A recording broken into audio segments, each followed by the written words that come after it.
নমস্কার, কেমন আছেন সবাই? আজকে নিয়ে এসেছি মাই কিচেন স্টোরিজের নতুন একটা রেসিপি। সেটা হলো গিয়ে পেপার পনির বা বলা যেতে পারে কালি মির্চ পনির। তো প্রথমেই আমি কাজু বাদাম একটু গরম প্যানে রোস্ট করে নিলাম। তারপর ওই প্যানেই তেল দিয়ে জিঞ্জার গার্লিক একটু সটে করে নিলাম।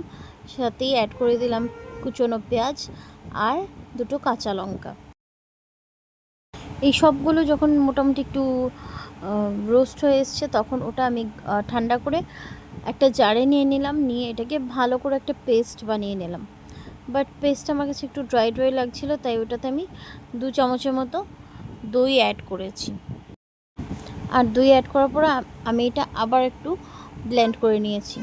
তারপর একটা সেই প্যানে দিয়ে নিলাম 2 চামচের মতো ঘি দিয়ে সেটা ওটার মধ্যে দিয়ে দিলাম সেই পেস্টটা, যেটা গ্রাইন্ডারে করেছিলাম, পেঁয়াজ কাজু বাদামের পেস্টটা দিয়ে এটাকে ভালো করে কিছুক্ষণ নাড়াচাড়া দিয়ে সটে করে নিলাম। তারপর দিয়ে দিলাম পরিমাণ মতো নুন আর ফ্রেশ ক্রিম দিয়ে এটাকে আবারও ভালো করে মিক্স করে ভালো করে মিশিয়ে এটাকে কিছুক্ষণ সটে করলাম।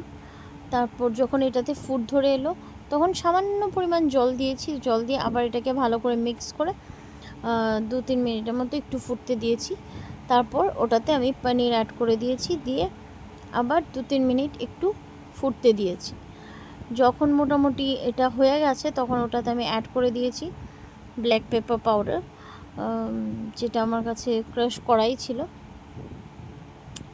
তো পেপার দিয়ে ছেড়ে এটাকে আমি আবার একটু মিক্স করে দিয়েছি।